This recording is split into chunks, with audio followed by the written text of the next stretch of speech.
Money has a way of changing people.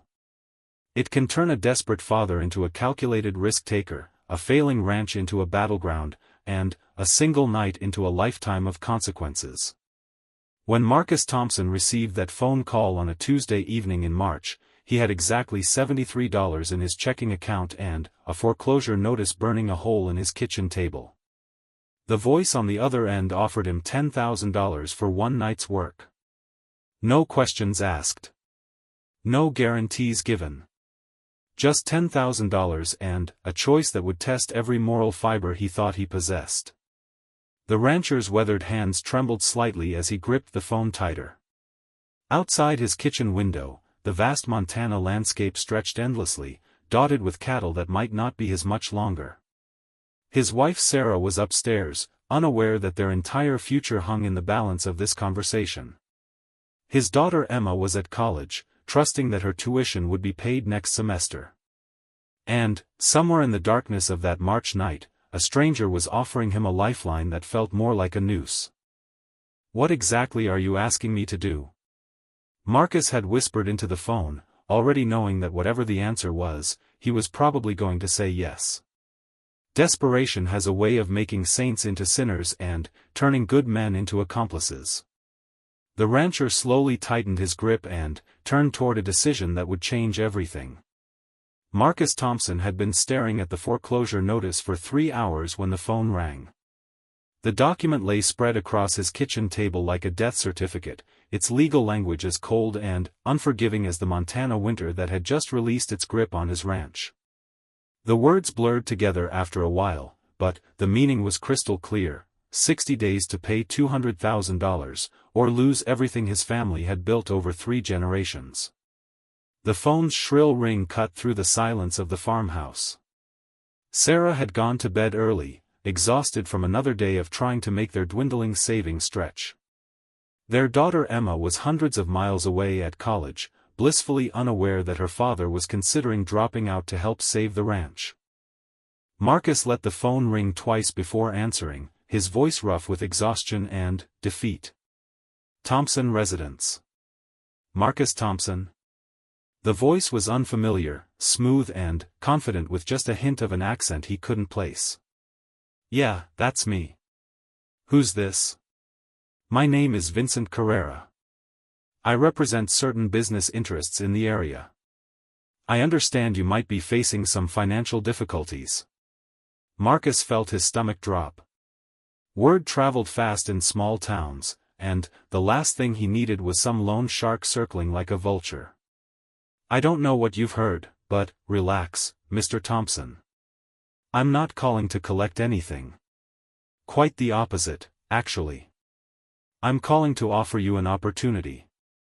"What kind of opportunity?" There was a pause on the other end, and Marcus could hear the faint sound of traffic in the background. Vincent wasn't calling from anywhere local. The kind that could solve your immediate problems. $10,000, Mr. Thompson. Cash. For one night's work. Marcus nearly dropped the phone. 10,000 wouldn't solve everything, but it would buy him time. Time to negotiate with the bank, time to figure out a plan, time to keep his family from losing their home. "What's the catch?" Vincent chuckled softly. "No catch. Just a simple job that requires someone with your particular skills and discretion." "My skills? I'm a cattle rancher. I don't know what you think I can do for you." "You're a man with a clean record, Mr. Thompson. No criminal history, no outstanding warrants, no flags in any government databases. You're also desperate enough to take risks you wouldn't normally consider. That combination is exactly what I need."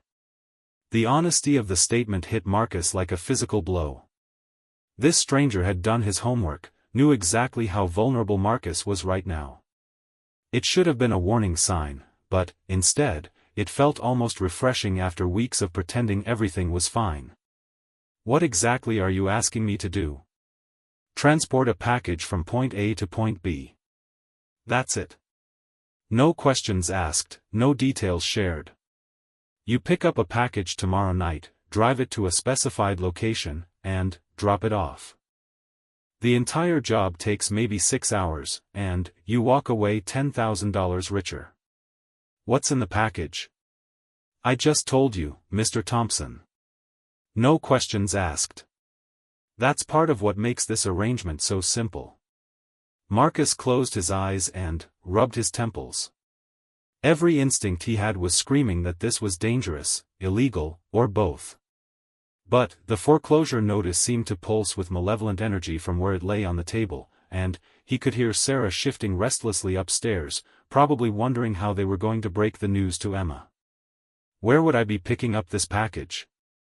There's an abandoned grain elevator about 20 miles north of your ranch. Highway 89, just past mile marker 47. You know it? Marcus did know it. The old Morrison place had been abandoned for decades, nothing but rusted metal and broken dreams sitting in the middle of nowhere. It was the perfect place for a clandestine exchange. And where would I be taking it? A warehouse in Billings. I'll give you the exact address tomorrow if you decide to take the job. What happens if I get caught with whatever this package is? Vincent's tone grew serious. Mr. Thompson, let me be very clear about something. The people I work for don't make mistakes. If you follow instructions exactly and keep your mouth shut, there will be no problems. If you deviate from the plan or try to be clever, there will be consequences. But if you're smart and do exactly what you're told, you'll be back home by sunrise with enough money to buy yourself some breathing room. And if I say no? Then you say no, and we never speak again. But I suspect you're not in a position to turn down $10,000, are you? Marcus looked around his kitchen, taking in the peeling paint on the windowsills, the old appliances that had been running on borrowed time for years, the stack of unpaid bills sitting next to his coffee mug. Vincent was right. He wasn't in a position to turn down anything right now. I need time to think about it. Of course. But I need an answer by tomorrow afternoon. Call this number if you're interested. Vincent rattled off a phone number. If I don't hear from you by 5 p.m. tomorrow, I'll assume you've declined and make other arrangements. The line went dead before Marcus could respond. He sat in the quiet kitchen, staring at the phone in his hand as if it might provide some answers. Outside, he could hear the wind picking up, rattling the loose boards on the barn that he couldn't afford to fix. The sound had become the soundtrack to his failures over the past few months. Marcus folded the foreclosure notice and slipped it into his shirt pocket, then climbed the creaky stairs to his bedroom. Sarah was asleep, her face peaceful in the moonlight streaming through their window. She'd been working double shifts at the diner in town, coming home exhausted but never complaining. She deserved better than this constant worry, this slow-motion catastrophe that seemed to get worse every day. He thought about his grandfather, who had built this ranch with his bare hands after returning from World War II. The old man had survived the Depression, fought in a foreign war, and carved out a life from the harsh Montana landscape through sheer determination and honest work. What would he think of his grandson considering a deal with criminals to save the family legacy? But then, Marcus thought about Emma, barely 19 and full of dreams about becoming a veterinarian. She was the first Thompson to go to college, the first to have a real shot at something beyond the endless cycle of drought and debt that had plagued ranchers for generations. How could he let her down? How could he tell her that her college fund was gone, that she'd have to drop out and come home to watch the bank auction off everything her family had ever worked for? Marcus lay awake until dawn, staring at the ceiling and weighing his options. By the time the sun came up, painting the Montana sky in shades of pink and gold, he had made his decision. It wasn't a good decision, and it wasn't an easy one, but it was the only one that felt like it gave his family a fighting chance. At 4:30 that afternoon, Marcus dialed the number Vincent had given him. "I'm in," he said when the smooth voice answered. "Excellent choice, Mr. Thompson. Here's what you need to know." The instructions were simple enough. drive to the grain elevator at midnight. Look for a black SUV parked behind the main building. Approach the vehicle alone, and someone would hand him a small package wrapped in brown paper. Take the package to a warehouse in Billings. The address was 2847 Industrial Boulevard, Building C. Park behind the building, flash his headlights 3 times, and wait for someone to come out. Hand over the package, collect his payment, and drive home. What about the $10,000? Marcus had asked. Half now, half on delivery. There's an envelope taped under the mailbox at the end of your driveway. Go check after we hang up. Sure enough, when Marcus walked down his long gravel driveway, he found a manila envelope secured with electrical tape to the bottom of his mailbox. Inside were 50 crisp $100 bills. More cash than he'd seen in months. It felt real in a way that the foreclosure notice somehow didn't. That evening, Marcus told Sarah he was driving to Billings to meet with a potential cattle buyer who could only meet late at night due to his schedule. It wasn't entirely a lie, he told himself. He was going to Billings, and he would come back with money that could help save their cattle operation. The fact that no cattle were involved was just a technicality. Sarah kissed him goodbye and told him to drive safely. The trust in her eyes made Marcus feel sick to his stomach, but he forced himself to smile and promise he'd be careful. At 11:30 p.m., Marcus climbed into his pickup truck and headed north on Highway 89. The night was clear and cold, with a thin sliver of moon casting shadows across the empty landscape. He'd driven this stretch of road thousands of times over the years, but tonight it felt different.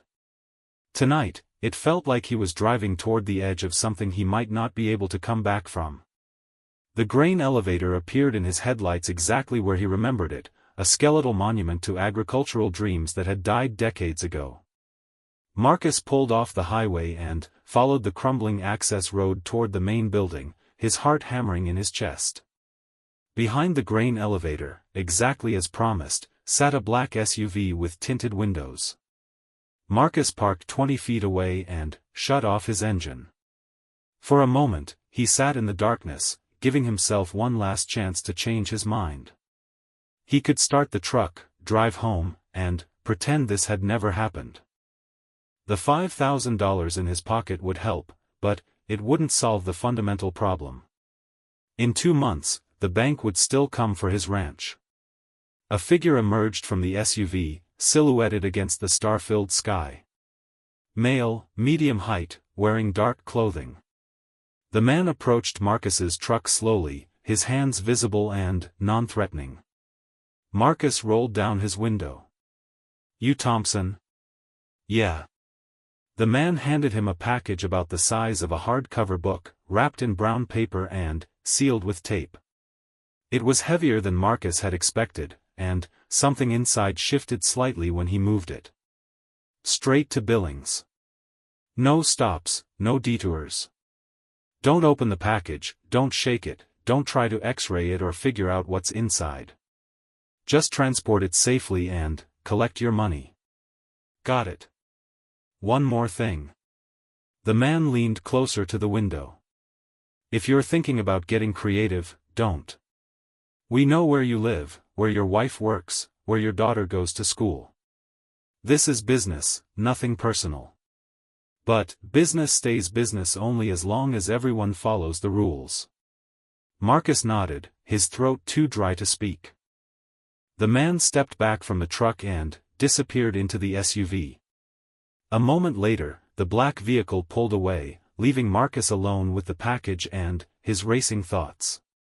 He placed the package gently on the passenger seat and started his truck.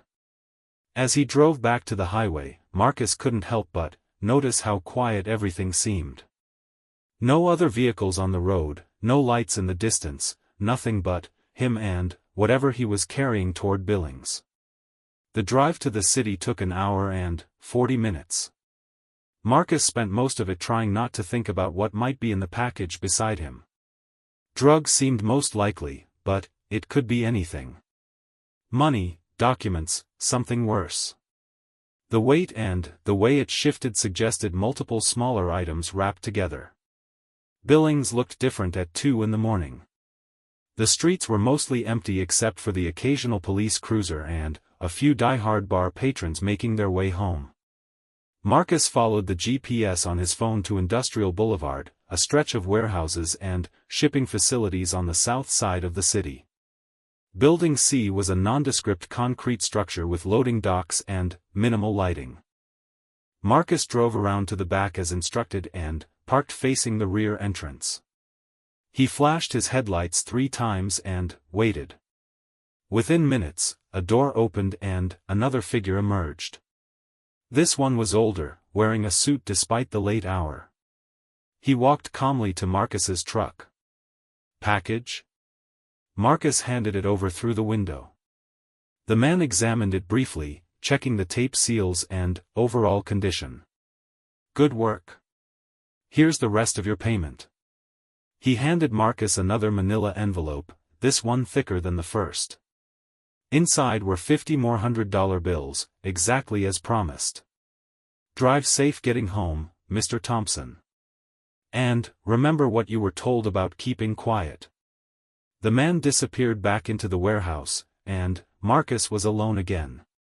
He sat in his truck for a moment, staring at the envelope in his hands. $10,000. More money than his ranch had cleared in profit for the past 2 years. Money that could buy him time to figure out a real solution to his problems. The drive home passed in a blur. Marcus found himself checking his rearview mirror constantly, half expecting to see police lights or black SUVs following him.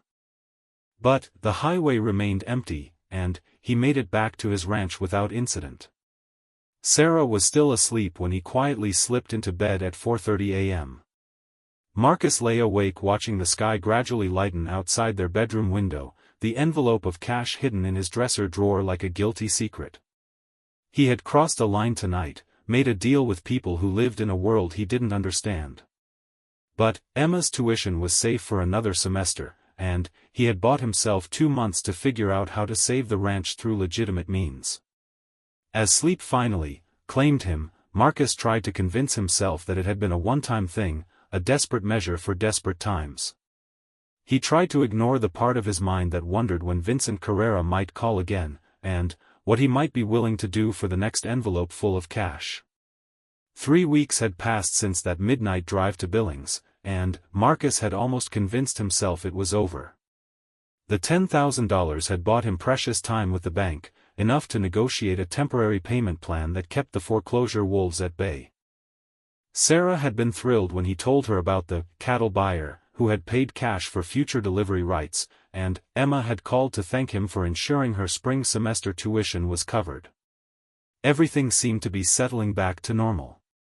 Then, Vincent Carrera called again.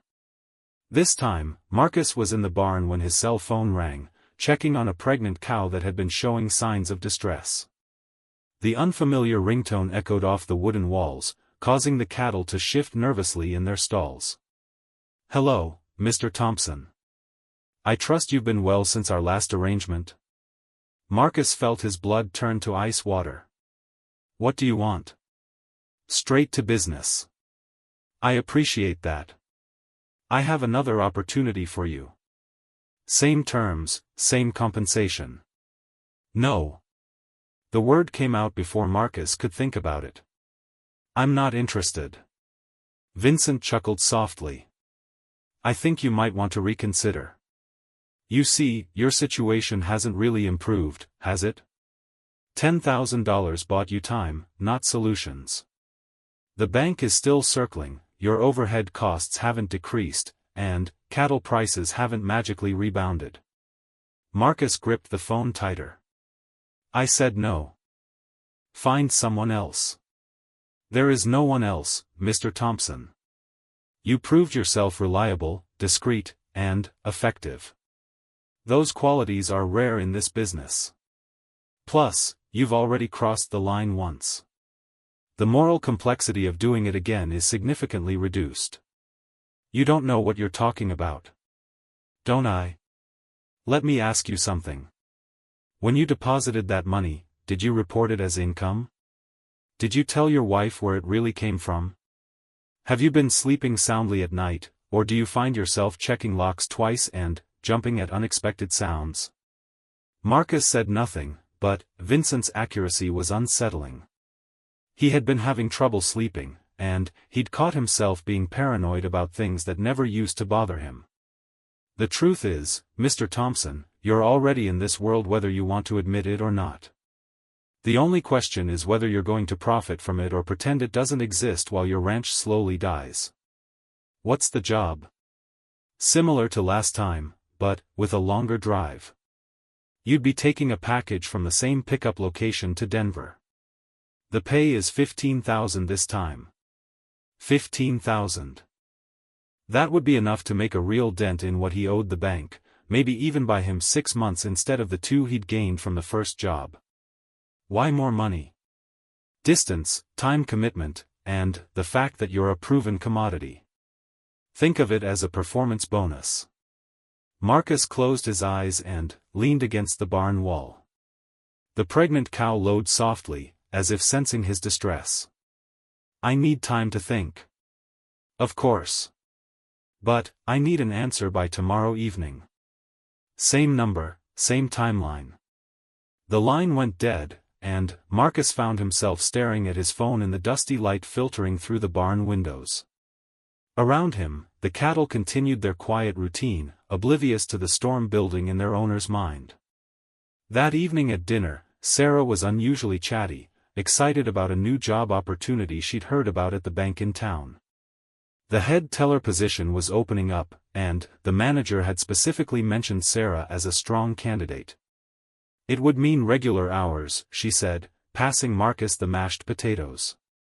Better pay, health insurance, and I wouldn't come home smelling like grease from the diner anymore.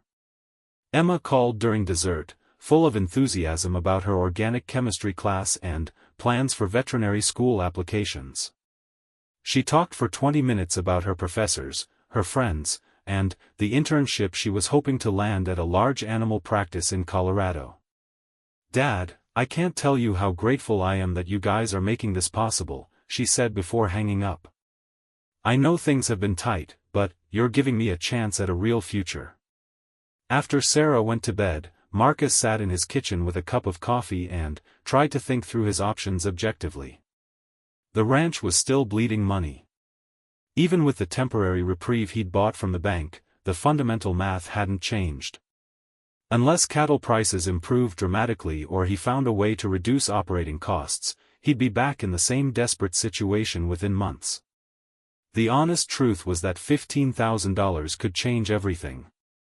It would give him enough breathing room to make strategic decisions instead of just reacting to crises. He could invest in better feed, repair equipment before it broke down, maybe even expand his herd if market conditions improved. But there was no guarantee this would be the last time Vincent called. Each job made the next one easier to justify, each payment made it harder to walk away. Marcus wasn't naive enough to think he could dip his toe in this world without eventually being pulled in deeper. The next evening, Marcus made the call. I'm in, but I want to know what happens after this. Are you going to keep calling every few weeks with new jobs? That depends entirely on you, Mr. Thompson. I have a number of reliable contractors, but I'm always looking for people who can handle more complex assignments. Think of this as an audition for a more permanent arrangement. What kind of permanent arrangement? The kind that could solve all your financial problems permanently. But we're getting ahead of ourselves. One job at a time. The pickup instructions were identical to the first time. Midnight at the grain elevator, black SUV, no questions asked. The difference was the destination, a storage facility in Denver, nearly a 6-hour drive each way. Marcus would be gone all night and most of the next day. He told Sarah he was driving to a cattle auction in Colorado, checking out breeding stock for potential purchase. She kissed him goodbye and wished him luck, completely trusting his explanation. The package this time was larger, about the size of a shoe box and significantly heavier. Whatever was inside shifted and clinked softly when Marcus placed it carefully in his passenger seat. The sound made his stomach turn, but he forced himself not to think about it. The drive to Denver was long and lonely. Marcus stuck to back highways, avoiding interstate checkpoints and high-traffic areas. He stopped once for gas and coffee, keeping the package locked in his truck while he went inside to pay. Denver at dawn was a sprawling maze of suburbs and industrial districts. The storage facility was in a rough part of town, surrounded by chain-link fences and security cameras. Marcus found the specified unit and followed the same routine: flash headlights, wait for contact, exchange package for payment. The man who met him this time was different from the others. Younger, more nervous, with the kind of eyes that had seen too much too soon. He examined the package carefully before handing over the payment envelope. "Vincent says you're good people," the young man said. "Reliable. That's rare in this business." "What business is that exactly?" The man smiled, but it didn't reach his eyes. "The kind where asking questions can be hazardous to your health. Have a safe drive home, Mr. Thompson." The return trip felt longer than the drive down. Marcus found himself constantly checking his mirrors, hyper-aware of every police car and unusual vehicle he passed. By the time he pulled into his driveway at 3 in the afternoon, he was exhausted and paranoid. Sarah was at work, but she'd left a note on the kitchen table. The bank manager had called about scheduling a meeting to discuss his account. It was probably routine follow-up on their payment plan, but Marcus felt a chill of fear. What if someone had noticed the cash deposits? What if there were questions he couldn't answer? That evening, Marcus counted the $15,000 3 times before hiding it in a new location. He'd opened a safety deposit box in the next town over, paying cash for the rental and using it to store most of his earnings from Vincent's jobs. The money was clean as far as the IRS was concerned, reported as income from private cattle sales, but Marcus knew better than to keep it around the house. Over the next few days, everything seemed normal. Sarah got the job at the bank and gave notice at the diner. Emma called to share her excitement about being accepted into a summer research program. The pregnant cow delivered a healthy calf without complications. Life was good, or at least it appeared to be from the outside. But Marcus found himself changing in subtle ways. He was more alert to his surroundings, more suspicious of strangers, more careful about what he said and to whom. When a new neighbor moved into the property down the road, Marcus's first thought wasn't about being neighborly. It was about whether the timing was suspicious, whether the man might be watching him. Vincent called again 2 weeks later. "I have a proposition for you, Mr. Thompson. Not just another transport job, but a chance to move into a more lucrative role in our organization." "What kind of role?" "Coordination. Management. Using your ranch as a temporary storage and distribution point for our operations in the region. The compensation would be substantial. $50,000 up front, plus monthly payments that would eliminate your debt entirely within a year." Marcus felt like he was standing on the edge of a cliff, looking down into an abyss that promised salvation and damnation in equal measure. What would that involve? Occasionally storing packages in your outbuildings. Providing a safe meeting location for business associates. Using your legitimate cattle operation as cover for other activities. Nothing that would put your family in direct danger, but definitely a deeper level of involvement. And, if I say no? Then, you continue as you are.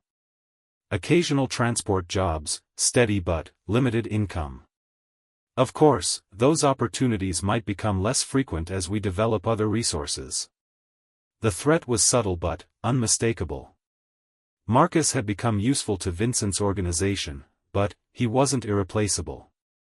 If he didn't step up, he might find himself cut out entirely, back to facing foreclosure with no way to generate the income he'd become dependent on.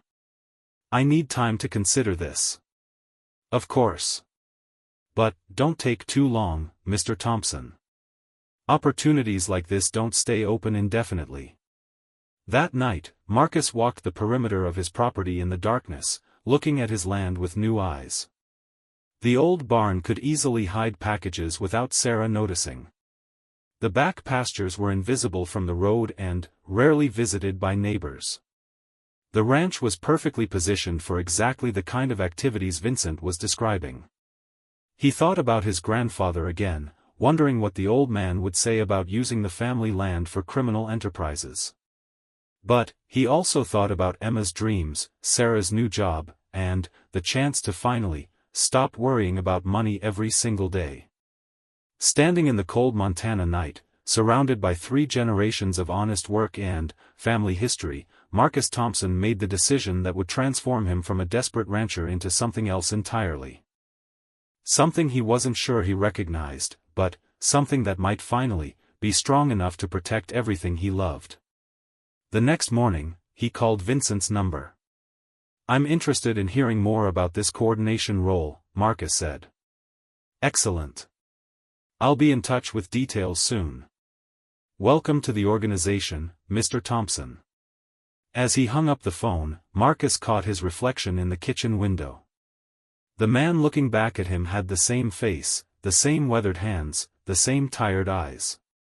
But something fundamental had changed. The rancher who had received that first phone call 3 weeks ago was gone, replaced by someone willing to do whatever it took to survive. Marcus Thompson had crossed more than just a line. He had entered a new world entirely, and he was about to discover that some doors, once opened, can never be closed again. The transformation of Marcus Thompson's ranch from a struggling cattle operation into a criminal distribution hub happened gradually, almost imperceptibly at first. Vincent Carrera was nothing if not methodical, introducing changes slowly enough that they felt natural, inevitable even. What started with occasional package storage evolved into regular meetings, which grew into a full-scale operation that would have been unrecognizable to the desperate man who had taken that first phone call months earlier. The $50,000 signing bonus had arrived exactly as promised, delivered by a courier who looked like a college student but carried himself with the quiet confidence of someone accustomed to handling dangerous cargo. Marcus had deposited the money in carefully structured amounts, spreading it across multiple accounts and justifying it as payment for a private cattle sale to out-of-state buyers. His accountant had been impressed by what appeared to be a remarkable turnaround in the ranch's fortunes. Sarah was thriving in her new position at the bank. The regular hours and steady paycheck had transformed her from a worried, exhausted woman into someone who actually smiled at dinner again. She attributed their improved financial situation to Marcus's business acumen and hard work, never questioning the sudden influx of cash that had saved their home. Why would she? Her husband had always been resourceful, and the cattle business was notoriously unpredictable. Good times followed bad times, and it was about time they caught a break. Emma was finishing her sophomore year with honors, already talking about veterinary school applications and the expensive prerequisites she'd need to complete. The summer research program in Colorado was a prestigious opportunity that would look excellent on her applications, but it also came with costs that would have been impossible to manage just a few months earlier. Now, Marcus could write the check without hesitation, watching his daughter's face light up with possibilities that his criminal activities had made possible. The irony wasn't lost on him. He was breaking the law to ensure his daughter could pursue a career dedicated to healing and protecting innocent animals. He was lying to his wife daily so she could sleep peacefully at night. He was transforming his family's legacy into something his grandfather would have found abhorrent, all in the name of preserving it. Vincent's organization had established a routine that fit seamlessly into the ranch's daily operations. Packages arrived at varying intervals, sometimes small envelopes, sometimes crates that required careful handling. Marcus had converted a section of the old grain storage building into a climate-controlled space where items could be kept safely until pickup. He'd told Sarah he was modernizing their feed storage system, which wasn't entirely a lie. The improvements did make their legitimate cattle operation more efficient. The meetings were held in the ranch's back office, a small building that had originally been used for equipment maintenance. Vincent had paid to have it renovated with better insulation, security cameras, and soundproofing under the guise of creating a proper business center for cattle sales. Sarah had been impressed by her husband's commitment to professionalizing their operation. Marcus's role had evolved far beyond simple package transport. He now coordinated schedules between various members of Vincent's organization, maintained detailed but coded records of transactions, and served as a local intelligence source for law enforcement activities in the area. His clean record and community standing made him an ideal frontman for operations that required interaction with legitimate businesses and government officials. The monthly payments Vincent had promised were deposited like clockwork, always in amounts that could be justified as cattle sales or consulting fees. Marcus had become skilled at creating paper trails that would satisfy any reasonable audit. He bought and sold cattle through intermediaries, generating legitimate income that could be mixed with his illegal earnings. The ranch was actually profitable for the first time in years, though not from anything having to do with livestock. But success in Vincent's world came with complications that Marcus hadn't anticipated. Other organizations had taken notice of the increased activity in their territory. There had been subtle probes, careful inquiries from competitors trying to determine the source of Vincent's expanded capabilities.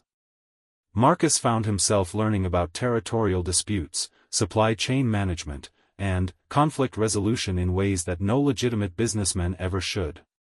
The first real test of his loyalty came on a Wednesday morning in late May. Marcus was checking on the new calves when a black sedan pulled into his driveway. Two men in expensive suits got out, moving with the casual confidence of people accustomed to getting what they wanted through intimidation. "Mr. Thompson? I'm Detective Ray Morrison, this is Detective Kim Lee. We're with the Montana State Police. We'd like to ask you a few questions about some unusual activity we've noticed in the area." Marcus felt his heart rate spike, but years of dealing with cattle buyers and government inspectors had taught him how to appear calm under pressure. "Of course, officers. What kind of activity?" "We've had reports of increased traffic on the back roads around here. Late-night vehicles, people who don't seem to be locals. You notice anything like that?" "Can't say that I have. This is pretty remote country, though. People use these roads to avoid the highway sometimes, especially truckers trying to save on fuel." Detective Morrison nodded slowly, his eyes scanning the ranch buildings. "Mind if we take a look around?" "Just a routine check." "Do you have a warrant?" Marcus asked the question casually, as if he were simply curious about proper procedure rather than protecting criminal evidence. "Not necessary for a consensual search. Unless you have some reason to object?" This was the moment Vincent had warned him about. How Marcus handled this interaction would determine whether his new career continued or ended in handcuffs. He thought about the packages currently stored in the grain building, the modified office space, the coded records hidden in his house. "No objection at all," Marcus said with a smile. "Though I should warn you, it's calving season. The mama cows can get pretty protective if strangers get too close." He led the detectives on a carefully planned tour, staying away from sensitive areas while appearing completely cooperative. The grain building was locked, which Marcus explained as necessary to keep cattle out of expensive feed supplements. The office was clean of anything incriminating, as Vincent's security protocols required. Marcus's acting skills, honed through months of lying to his family, served him well. "Nice operation you've got here," Detective Lee observed. "Business must be good. These improvements look expensive." "We've had a good year. Finally, got lucky with some cattle sales and decided to reinvest in the infrastructure. My grandfather always said you've got to spend money to make money." After an hour, the detectives left without finding anything suspicious. Marcus maintained his friendly demeanor until their car disappeared down the driveway, then immediately called Vincent's emergency number. "We may have a problem," Marcus said when Vincent answered. "I know. We've been monitoring police communications. You handled that perfectly, by the way. Professional, cooperative, but not overeager. They'll mark you down as a solid citizen who's simply doing well for himself. What if they come back with a warrant? They won't. They're fishing, looking for patterns and connections. As long as we maintain operational discipline, you're just a successful rancher who's turned his business around. But the visit from the detectives had shaken Marcus more than he wanted to admit. For months, he'd been operating in a bubble where his criminal activities felt almost abstract, like a game with financial rewards rather than real-world consequences. The appearance of actual law enforcement officers on his property had made the risks brutally concrete. That evening, Sarah noticed his distraction during dinner. "You seem worried about something. Everything okay?" "Just thinking about the cattle market. Prices have been volatile lately." It was a safe lie, one that explained his mood without raising questions. Sarah had learned not to press too hard when Marcus was dealing with business stress. She squeezed his hand and changed the subject to Emma's latest phone call. Later that night, alone in his study, Marcus opened the encrypted laptop Vincent had provided for communication and record-keeping. The device contained details of transactions, schedules, and personnel that would destroy dozens of lives if it ever fell into the wrong hands. His own included. He scrolled through the financial records, calculating his earnings over the past 6 months. The numbers were staggering. Between the signing bonus and monthly payments, he'd made more money working for Vincent than the ranch had generated in its best 5 years combined. Emma's entire college education was now fully funded. The mortgage was nearly paid off. Sarah could quit working if she wanted to, though she loved her new job too much to consider it. But the money had come with a price beyond simple moral compromise. Marcus found himself thinking like a criminal, analyzing every interaction for potential threats, maintaining lies that required constant vigilance. He'd become skilled at compartmentalization, keeping his legitimate life separate from his illegal activities, but the strain was beginning to show. The next morning brought another call from Vincent, but this time the conversation was different. There was tension in Vincent's voice that Marcus hadn't heard before. "We need to discuss some operational changes," Vincent said. "Can you meet me at the usual location tonight?" "What kind of changes?" "The kind that require face-to-face conversation." Midnight. The ranch office felt different when Marcus arrived that night. Vincent was already there, but he wasn't alone. 2 other men flanked him, both clearly armed and alert. The atmosphere was more formal, more dangerous than previous meetings. "Sit down, Marcus." Vincent's use of his first name was ominous. In their professional relationship, it had always been Mr. Thompson. The increased law enforcement attention is forcing us to evolve our operations. We're consolidating activities, reducing the number of locations we use, and increasing security protocols at the remaining sites. What does that mean for me? It means your role is expanding significantly. This ranch is becoming our primary distribution hub for the northern region. More packages, more meetings, more personnel moving through here on a regular basis. Marcus felt a chill that had nothing to do with the Montana night air. "That's a lot more exposure than we discussed originally." "Yes, it is. It's also a lot more money. Your monthly compensation is doubling, and there will be substantial bonuses for successful major operations." One of Vincent's associates leaned forward.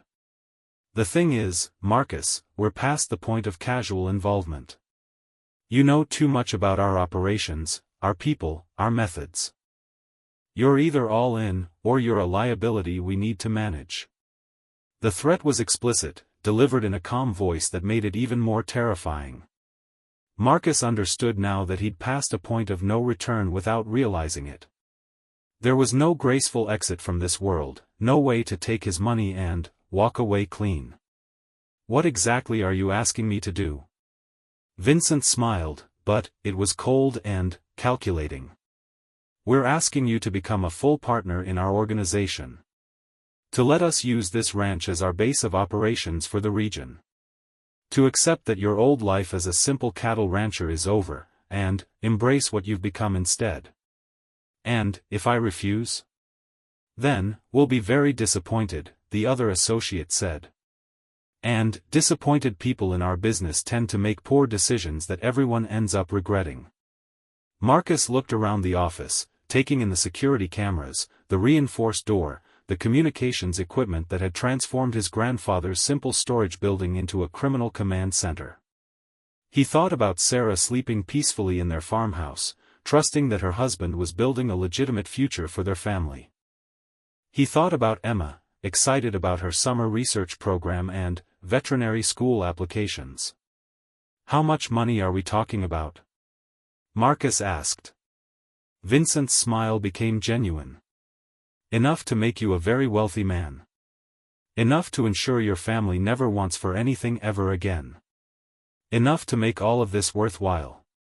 As Marcus listened to the details of his expanded role, he realized that the desperate rancher who had answered that first phone call was truly gone. In his place sat someone harder, more calculating, more willing to accept moral compromise in exchange for financial security. The transformation was complete. Marcus Thompson was no longer a struggling cattle rancher who occasionally transported packages for criminals. He was a criminal himself, a full partner in an organization that trafficked in things he still didn't want to think about too carefully. But, as he shook hands with Vincent to seal their new arrangement, Marcus couldn't bring himself to feel regret. His family was secure, his daughter's future was bright, and his wife was happy. If that required him to become someone his grandfather wouldn't recognize, it seemed like a fair trade. At least, it did until the phone rang 3 weeks later, and Marcus learned that some transformations come with consequences that no amount of money can fix. The call came at 3:17 in the morning, jerking Marcus from the first peaceful sleep he'd managed in weeks. He'd been dreaming about his grandfather, about simpler times when right and wrong were clearly defined lines rather than blurred boundaries. The shrill ring of his encrypted phone cut through the Montana darkness like a blade. "We have a problem." Vincent's voice was tight with controlled panic, a tone Marcus had never heard from the usually unflappable businessman. A major shipment was intercepted at the Canadian border. The driver talked. Marcus sat up in bed, suddenly, wide awake. What did he say? Everything. Names, locations, routes, methods. The whole operation is compromised. Law enforcement is moving fast, and they're moving tonight. What do you need me to do? Clean house. Everything. Every record, every piece of equipment, every trace that we were ever there. You have maybe 3 hours before they arrive with warrants. The line went dead, leaving Marcus alone with the crushing weight of what Vincent had just told him. 3 hours to dismantle an operation that had taken months to build. 3 hours to destroy evidence of crimes that could send him to prison for decades. 3 hours to figure out how to protect his family from the consequences of his choices. Sarah stirred beside him, her face peaceful in the moonlight streaming through their bedroom window. She had no idea that their world was about to explode, that the husband she trusted had built their financial security on a foundation of lies that was now crumbling beneath them. Marcus slipped out of bed and dressed quickly in the darkness. He'd rehearsed this scenario in his mind dozens of times, but the reality felt surreal, like watching someone else's life fall apart in fast forward. The emergency protocols Vincent had drilled into him kicked in automatically, muscle memory taking over where conscious thought failed. The ranch was eerily quiet as Marcus made his way to the modified office building. The security cameras that had seemed like protection now felt like evidence of guilt, recording his panicked movements for future investigators to analyze.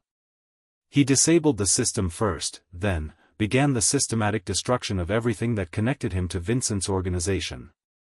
The encrypted laptop went into the industrial shredder Vincent had insisted on installing.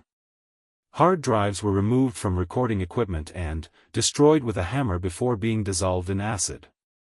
Paper records went into a burn barrel behind the building, the flames casting dancing shadows across the ranch yard like spirits of his former life saying goodbye. The packages currently in storage presented the biggest challenge. Marcus had never asked what was in them, but their value was clearly enormous based on the security protocols surrounding their handling. Now they represented potential evidence that could destroy not just him, but his entire family. There was only one safe option. Marcus loaded the packages into his truck and drove to the old quarry 20 miles north of his ranch. The abandoned limestone pit was hundreds of feet deep, filled with black water that had never given up its secrets. He weighted each package with chains and rocks before consigning them to the depths, watching months of criminal profits disappear beneath the surface without a trace. By the time he returned to the ranch, the eastern sky was beginning to show the first hints of dawn. Marcus had one more crucial task before the authorities arrived. He needed to prepare Sarah for what was coming, to give her a story that might protect her from prosecution as an accessory. He found her in the kitchen, already dressed and making coffee with the efficiency of someone accustomed to early ranch mornings. She looked up as he entered, immediately noticing his disheveled appearance and stressed expression. "Marcus? What's wrong?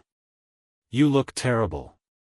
This was the moment he'd been dreading since Vincent's first phone call months ago. The moment when his two worlds would collide and destroy everything he'd been trying to protect. "Sarah, I need you to listen to me very carefully. Some police officers are going to come here this morning, probably with a warrant to search the property. They're going to ask you questions about our finances, about recent improvements to the ranch, about people who have visited here." Sarah's face went pale. "Why? What's this about?" "There's been some kind of mistake, some confusion about our cattle sales. The officers think we might be involved in something illegal." It was a weak lie, but it was the best Marcus could manage under the circumstances. He couldn't tell her the truth without making her an accessory after the fact. Better that she face questioning as an innocent wife who knew nothing about her husband's criminal activities. "I don't understand. What could they possibly think we've done?" "I don't know exactly. Something about money laundering, maybe tax evasion. The important thing is that you tell them the absolute truth about everything you know. Don't try to protect me or make me look better. Just answer their questions honestly." Sarah's hands were trembling as she set down her coffee cup. "Marcus, you're scaring me. Are we in some kind of trouble?" Before he could answer, the sound of vehicles approaching the ranch interrupted their conversation. Marcus looked out the window to see a convoy of law enforcement vehicles turning into their driveway. FBI, state police, county sheriffs, even what looked like DEA agents. This wasn't the polite fishing expedition they'd faced months earlier. This was a full-scale raid.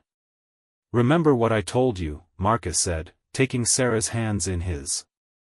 "Tell them the truth about what you know. Nothing more, nothing less." The next few hours passed in a blur of controlled chaos. Federal agents with search warrants swarmed over the ranch, dismantling everything Marcus had built with methodical precision. They found the modified office building, the storage areas, the communication equipment he'd missed in his hurried cleanup. Most damaging of all, they found traces of the packages he'd stored, chemical residues and packaging materials that painted a clear picture of illegal activity. Marcus was read his rights and taken into custody while Sarah watched from their front porch, her face a mask of shock and confusion. The sight of his wife standing alone as federal agents led him away in handcuffs was worse than any prison sentence he might face. The interrogation room at the federal building in Helena was designed to be intimidating, all concrete walls and harsh fluorescent lighting. Marcus sat across from Special Agent Jennifer Chen and Detective Morrison, the same state police detective who had visited his ranch months earlier. "You're in serious trouble, Mr. Thompson," Agent Chen began. "We have enough evidence to charge you with conspiracy to distribute controlled substances, money laundering, operating a continuing criminal enterprise, and about a dozen other federal felonies." You're looking at 20 to 30 years minimum. I want a lawyer. That's your right, but I think you should hear what we're offering first. We know you're not the mastermind here. Vincent Carrera is who we really want, and you're the key to building a case against him. Detective Morrison leaned forward. We've been watching this operation for months, Marcus. We know about the packages, the meetings, the money. What we don't know is the full extent of the organization, the suppliers, the distribution network. Help us fill in those blanks, and we can make your situation much more manageable. I told you, I want a lawyer. Agent Chen slid a folder across the table. These are photos from your daughter's college campus. Emma, right? Bright girl, good grades, wants to be a veterinarian. It would be a shame if her future was destroyed by her father's poor choices. The threat was subtle but unmistakable. Marcus felt a surge of rage, but he forced himself to remain calm. These people were professionals, and losing his temper would only make things worse. My family had nothing to do with this. We know that. But federal sentencing guidelines don't care about your good intentions. If you're convicted on all charges, your assets will be seized, including the ranch. Your wife will lose her job at the bank, obviously. Emma will have to drop out of college. Everything you were trying to protect will be destroyed anyway. Unless you cooperate. Help us build a case against Vincent and his organization, and we can recommend a reduced sentence. 5 years instead of 30. Your family keeps the ranch, Emma finishes school, Sarah keeps her job. Everyone moves on with their lives. Marcus closed his eyes, trying to think through the implications. Cooperating with law enforcement meant betraying Vincent, who had made it clear what happened to people who crossed his organization. It meant admitting to crimes that would destroy his reputation in the community he'd called home his entire life. But refusing meant sacrificing his family's future to protect criminals who had manipulated his desperation for their own profit. What exactly would cooperation involve?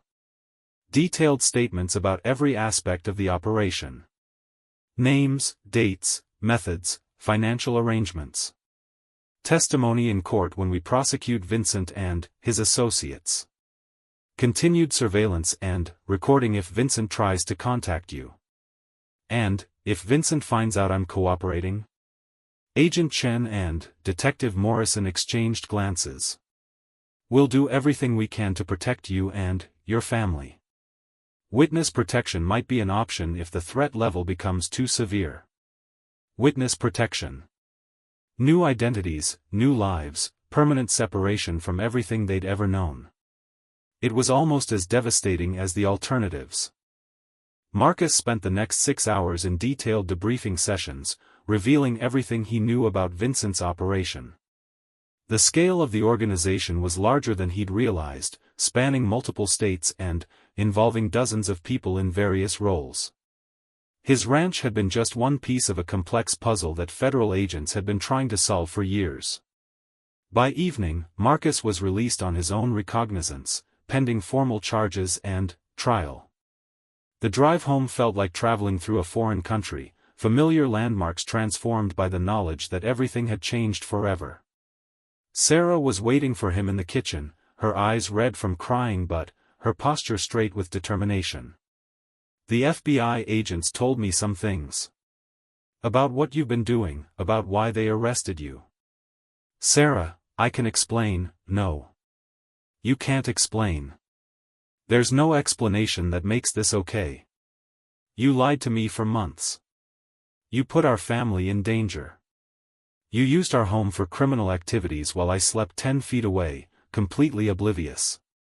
The pain in her voice was worse than any physical punishment Marcus could have faced. He'd known this moment would come eventually, but he hadn't prepared himself for how completely it would devastate him. I was trying to save the ranch. To save our family. By destroying it? By becoming a criminal? By lying to everyone who trusted you? Emma's voice came from the kitchen doorway. Dad? Marcus turned to see his daughter standing there, still wearing her college sweatshirt, her face a mixture of confusion and betrayal. She'd driven home from Colorado as soon as Sarah called, arriving just in time to witness the complete collapse of everything she'd believed about her father. "The FBI agent said you were working with drug dealers. That the money for my tuition, for the ranch improvements, all of it came from criminal activities. Emma, I never meant for you to be involved. Everything I did was to protect you, to give you opportunities paid for with drug money?" Her voice cracked with emotion. "Do you have any idea what this means? What people are going to think?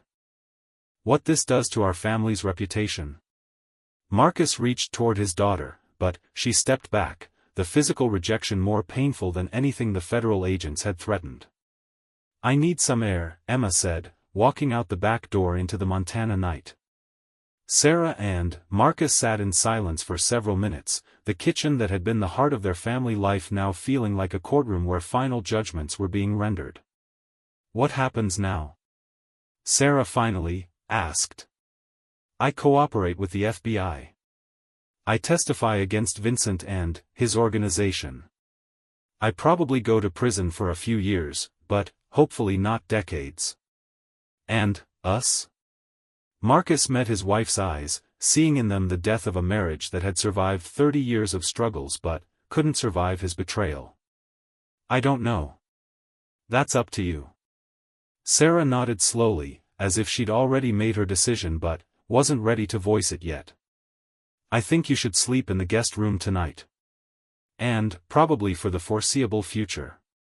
As Marcus lay awake in the unfamiliar bed, staring at the ceiling of what had once been their daughter's childhood bedroom, he tried to calculate the true cost of his choices. The financial benefits were meaningless now. The ranch was saved but his family was destroyed. Emma's education was secure but her respect for him was gone. Sarah was financially stable but emotionally devastated. He'd thought he was protecting them, but he'd actually been protecting himself. Protecting his pride, his sense of responsibility, his refusal to admit failure. The desperate rancher who had answered Vincent's first phone call had been scared of losing everything he valued. The criminal he'd become had lost it anyway, and taken his soul in the bargain. Outside his window, Marcus could see the lights of the ranch buildings where federal agents had spent the day collecting evidence of his crimes. Tomorrow, he would begin the process of testifying against Vincent Carrera, exchanging one form of betrayal for another. Tonight, he was alone with the consequences of believing that good intentions could justify evil actions, that love for his family could excuse lies and criminality. The rancher who had slowly tightened his grip on that phone months ago had finally let go of everything that mattered. And, in the darkness of a guest room in his own house, Marcus Thompson began to understand that some choices can never be undone, some transformations can never be reversed, and some prices are too high to pay no matter how desperately you need what they're selling. 2 years later, Marcus Thompson walked out of the federal correctional facility in Sheridan, Wyoming, carrying a canvas bag containing everything he owned in the world. The Montana sky stretched endlessly above him, the same big sky that had watched over his family's ranch for 3 generations. But the man breathing that free air was fundamentally different from the desperate rancher who had entered the prison system 24 months earlier. The plea bargain had worked exactly as Agent Chen had promised. Marcus's cooperation had been instrumental in dismantling Vincent Carrera's organization, leading to dozens of arrests and the seizure of millions of dollars in assets. Vincent himself was serving a life sentence without possibility of parole, his empire reduced to evidence boxes in federal storage facilities.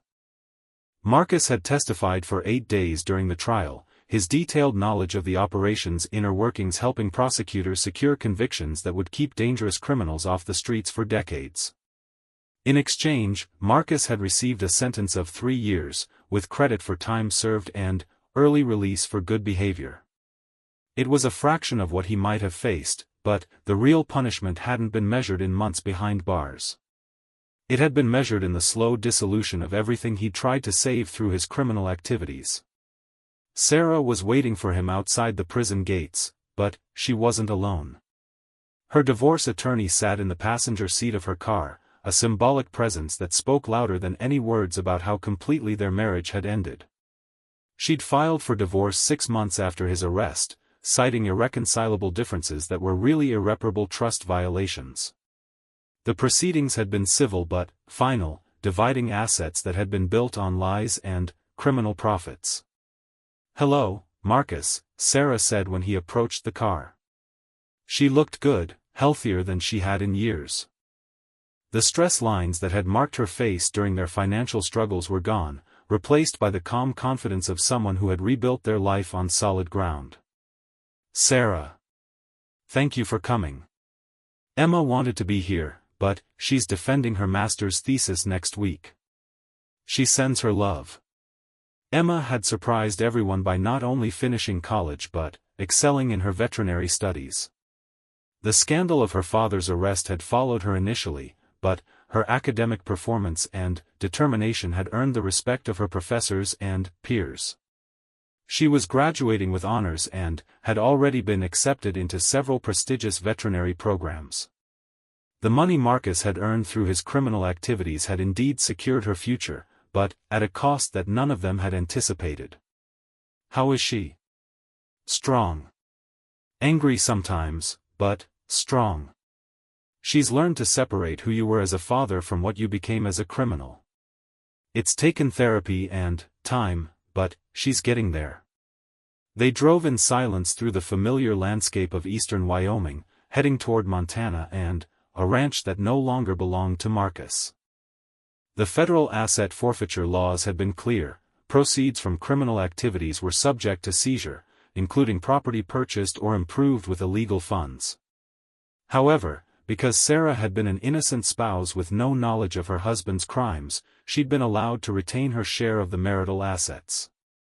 The ranch was now entirely hers, a fact that should have felt like justice but instead felt like another form of loss. "I've made some changes to the place," Sarah said as they crossed the Montana state line. "Expanded the legitimate cattle operation, brought in some partners who know how to run a profitable ranch without breaking the law." The implied criticism stung, but Marcus knew he deserved it. His criminal shortcut to financial stability had ultimately cost them far more than bankruptcy ever could have. At least failure would have left their integrity intact. "Are you happy?" Marcus asked. Sarah considered the question for several miles before answering. "I'm content. I'm building something honest, something I can be proud of. That matters more than I realized when I was younger." When they reached the ranch, Marcus was struck by how different everything looked. The buildings he'd modified for criminal use had been restored to their original purposes or completely rebuilt. The office where Vincent had held his meetings was now a legitimate business center where Sarah managed cattle sales and ranch operations. The grain storage building where Marcus had hidden packages was now actually used for storing grain, a concept so novel it felt revolutionary. "You don't have to stay here," Sarah said as she parked near the farmhouse. "I mean, you're welcome to visit Emma when she's home, and there's always a place for you here as her father. But this isn't your home anymore. You understand that, right?" Marcus nodded. He'd known this moment would come, but hearing it spoken aloud still felt like a physical blow. This land had been in his family for 3 generations. His grandfather had built the original farmhouse with his own hands. His father had taught him to ride horses in these pastures. Now he was a visitor on property that bore his family name but no longer belonged to him. "Where will you go?" "I've been accepted into a program in Billings. Vocational rehabilitation for ex-offenders.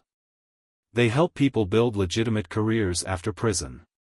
Marcus had spent his incarceration studying, earning certifications in equipment repair and farm management. The skills that had made him a successful rancher could be applied to helping other agricultural operations, assuming anyone would hire a convicted felon. "That sounds good. Honest work." "Yeah. Honest work." They stood awkwardly near Sarah's car, two people who had once planned to grow old together now struggling to find common ground for even a brief conversation. The Montana wind whistled through the ranch buildings, carrying the scent of cattle and hay that had once meant home but now felt like memories of someone else's life. "Marcus, I need to ask you something, and I need you to be completely honest with me." "Okay. Was any of it real? Our marriage, your love for Emma and me, the dreams we had for this place? Or was it all just cover for what you were really doing?" The question hit harder than any punishment the federal justice system had devised. Marcus looked at the woman who had shared his life for 30 years, who had trusted him completely until his lies made that trust impossible to maintain. It was all real. Every moment of it. That's what made the lying so awful. I wasn't pretending to love you and Emma while I worked with criminals. I was betraying people I loved more than life itself because I was too proud to admit I was failing as a provider. Sarah's eyes filled with tears she'd probably been holding back for 2 years. "That's what I was afraid you'd say. It would have been easier if you'd been a sociopath who never cared about us. Then, I could hate you cleanly instead of mourning the man I thought I married." Emma arrived that evening, driving up the familiar ranch road in a small hybrid car that announced her practical approach to life. She'd grown into a confident young woman during her father's incarceration, her features still showing traces of the girl who used to help with ranch chores but her bearing reflecting someone who'd learned to face hard truths without flinching. "Dad." She hugged him tentatively, as if she wasn't sure whether affection was appropriate given the circumstances. "Emma. You look wonderful. Your mother tells me you're finishing your master's degree. Veterinary pathology. I specialize in diseases affecting cattle and other livestock. Ironic, considering where I grew up." They had dinner together, the three of them around the kitchen table where they'd shared thousands of family meals. But the easy conversation and comfortable silences of their earlier life had been replaced by careful politeness and avoided subjects. Marcus was no longer the head of the household or even a permanent member of the family. He was a guest whose presence required everyone to be on their best behavior. After dinner, Emma asked to speak with him privately. They walked to the barn where Marcus had once found peace among the cattle he'd worked so hard to protect. "I've been angry with you for a long time," Emma said without preamble. "Not just about the criminal stuff, but about the lying. About thinking you could manipulate our lives without our knowledge or consent. I was trying to protect you. No, you were trying to protect yourself. From having to admit failure, from having to ask for help, from having to tell us that you couldn't solve our problems on your own. You chose to become a criminal rather than trust your family to face reality together." The accuracy of her assessment was devastating. Marcus had convinced himself that his criminal activities were noble sacrifices for his family's benefit, but Emma saw through that rationalization to the selfish pride that had actually motivated his choices. "You're right. I was a coward who disguised his cowardice as heroism." "Yes, you were. But you were also my father who taught me to ride horses and helped me with my homework and believed in my dreams when everyone else thought veterinary school was too expensive and competitive for a rancher's daughter." Emma's voice softened slightly. "I can't forgive what you did, Dad. Maybe someday, but not yet. But I can try to understand why you did it, and I can still love the man you were before you made those choices. What does that mean for us going forward? It means you're still my father, but you're not my hero anymore. It means I'll always care about what happens to you, but I won't trust you the way I used to. It means you can be part of my life, but not the center of it." Marcus nodded, accepting terms that felt both generous and heartbreaking. His daughter was offering him a relationship based on realistic assessment of who he'd become rather than idealized memories of who he'd been. It was more than he deserved and less than he'd lost. The next morning, Sarah drove Marcus to the Greyhound station in the county seat. His few possessions fit easily in the canvas bag, a dramatic contrast to the accumulated belongings of a lifetime spent building something permanent. The bus to Billings would carry him toward a future that felt as uncertain as the desperate situation that had led to his first conversation with Vincent Carrera. "Will you write?" Sarah asked as they waited for his bus to arrive. "If you want me to. I think I'd like that. Not often, but occasionally. I'd like to know how you're doing." The bus pulled into the station, its diesel engine rumbling like the machinery that had once powered the ranch's daily operations. Marcus picked up his bag and turned to face the woman who had been the center of his world for 3 decades. "Sarah, if I could change everything that happened, if I could go back and face bankruptcy rather than becoming a criminal, would that make a difference?" She considered the question carefully, as she always had when he asked for her honest opinion about important matters. "No, Marcus. It wouldn't change what you did, and it wouldn't restore my ability to trust you. But asking the question shows you understand what you really lost. That's something, even if it's not enough."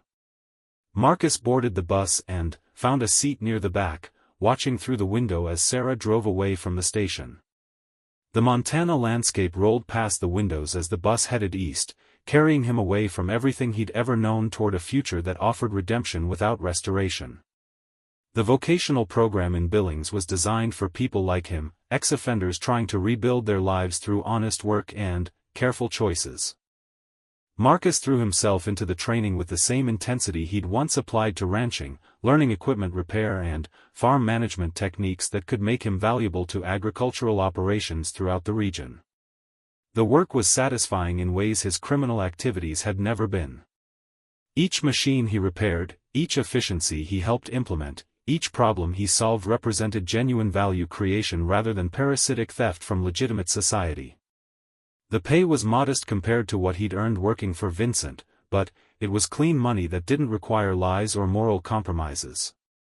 6 months after his release, Marcus received a letter from Emma. She'd graduated with highest honors and been accepted into a doctoral program in veterinary pathology at Colorado State University. Her research would focus on infectious diseases affecting livestock, work that could help ranchers like the one her father had once been protect their animals and livelihoods. "I'm proud of the honest work you're doing," she wrote. "It doesn't erase what happened, but it shows you remember who you were before you forgot who you wanted to be." Marcus kept the letter in his wallet, reading it whenever he felt tempted by shortcuts or easy money. The words reminded him that redemption was possible, even if restoration wasn't. He could become someone his daughter might eventually be proud of again, even if he could never again be the hero she'd once believed him to be. A year later, Marcus was hired as a full-time equipment manager by a large cattle operation outside of Great Falls. The job came with a small house and the respect of employers who valued his skills and experience. He'd told them about his criminal conviction during the interview, expecting it to disqualify him from consideration. Instead, the ranch owner had nodded thoughtfully and said that anyone who'd learned from their mistakes was worth more than someone who'd never been tested. On quiet evenings in his modest home, Marcus would sit on his porch and look toward the south, toward the ranch that had been his family's legacy and was now Sarah's future. He couldn't see it from where he lived, but he could feel its presence like a phantom limb, a reminder of what he'd gained and lost through his choices. The rancher who had slowly tightened his grip on Vincent's first phone call was gone, replaced by a man who'd learned that some prices are too high to pay regardless of what they might buy. Marcus Thompson had discovered that losing everything you think you value is sometimes the only way to find what's actually worth keeping. The $10,000 he'd earned in one night had cost him 30 years of trust, love, and belonging. But, in learning to live without those things, he'd finally learned who he was when no one was depending on him to be anyone else. It wasn't the life he'd planned, but it was the life he'd earned. And, for the first time since that desperate night when a stranger had offered him easy money, Marcus Thompson was finally free of the grip that had held him so tightly he'd forgotten how to let go.